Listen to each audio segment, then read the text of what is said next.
Sometimes I was recording using radio mics, but they would, because that was the best way of getting the sound in that situation, but they would be concealed and you don't see them. Other times, there would be radio mics I was actually using and they're visible. Sometimes there were two mics on the person. There was one that was buried that was getting the sound I wanted to get. Because when you bury mics, you conceal, that helps you get rid of wind noise quite often. If someone's wearing a nice jumper that's kind of acoustically virtually transparent, but will defend the mic from some wind noise, you want your mic in there. That's one of the things that he wasn't able to do on 100% white, which is why that seemed so bad with the wind noise. So I would conceal a mic for that reason, but because he would have been shooting with one on the outside, I put one on the outside as well that was a prop. And I tried to match so it looked like the ones he had been using. And other times they've got mics on as props and I'm using a boom. So depending on the situation. And every time something went wrong and I said I want another take, the sound wasn't very good, Leo said, great, it'll match what I did. So, so there's mistakes in there too. Those are those things, it's like people would call it kind of like a dark art really of radio mic placement, because it depends on things like what the stuff's made out of that people are wearing. Generally, you know, you end up looking at people really oddly and thinking, well, what are you wearing? Where are the natural folds in the fabric? Where are there little gaps where you can put something where you don't think it will rub? Some people put a lot of tape and things in to try and stop clothing moving, and I've seen that work really well. But generally, for myself, I generally think less is more. The less you can put in there, the less there is to rub on stuff.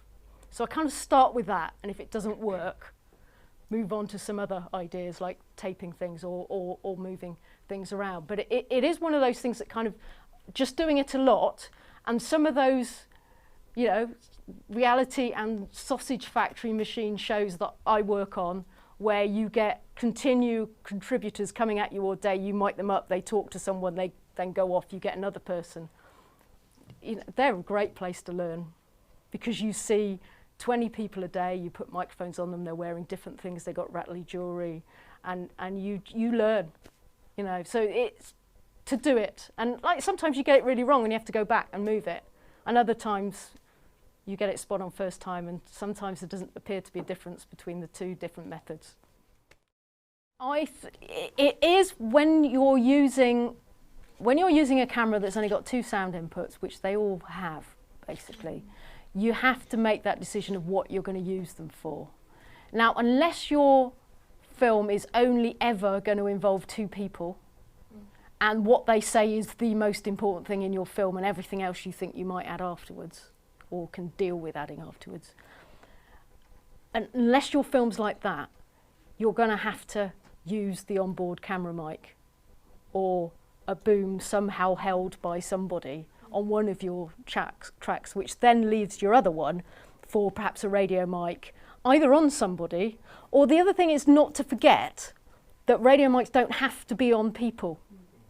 You can leave them somewhere. There's a scene from Sisters-in-Law, which I'll show you later if we get time, where I couldn't get a microphone on the person I would have ideally liked it to be on, so I concealed it on the desk in front of where I knew they were going to sit. So if you've got a position, like in a court, for example, like in Sisters-in-Law, where you know lots of people are going to come and individually speak there, and that's going to be the most important place, put the microphone in the important place, not trying to move it between the 5 important people that are going to come there, because you'll never do it.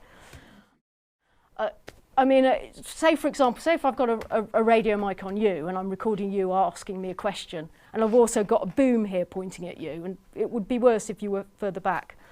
There might be, there'd be more of a delay of the sound coming to the boom mic than the one on you. So sometimes it's quite nice to mix those two things together and get an idea that you're further back. So you would have the choice of doing that, but sometimes when you mix those, it just sounds really, really wrong, because you're kind of, one is almost cancelling out the other, or you're getting an echo that sounds inappropriate. So you would hope that in the mix, and would make the decision to use one or the other. I've never done that. I mean, with a boom mic, which is one of the reasons why I really like them so much, is that you can reduce the level of somebody by just moving the mic a bit further away, rather than fiddling all the time and maybe turning background noise up and down. Because you know, every time if you set a level of where you think someone's going to talk and suddenly they get louder or quieter, it's worse I suppose when they get quieter, and you're cranking it up and up and up, you hear more and more background, you might hear more and more hiss depending on what you're recording on and how good your mic is. So you know, with a boom you can avoid making all those sudden changes by just moving the boom further away if they get louder, and as close as you can if they're really quiet. I've got some films where I've had to record music and people talking at the same time, and there's big changes in level of that and you hear where I miss it and I haven't turned it up. You know, they've finished a bit of music, they start talking, and I'm like a little bit late. You know, it is all about, it's about watching, and you get used to some people. Some people always speak like that. They always start loud and then they get quieter as they carry on talking. So you'll get to know the people that do that, and you'll start it lower and then you'll know to creep it up later. So watch. And the other thing is, when you're boom swinging and on a documentary and you don't know what's going to happen next, watch the people who aren't talking. It's a lot easier to tell who's going to start to talk in a conversation than to guess when someone's going to finish. Because Larry might be talking to me and I might be here waiting to get in. You know that I'm going to try and speak as soon as I can. You won't get many cues off Larry about when he's going to stop, but you'll get cues off me as to when I'm going to start.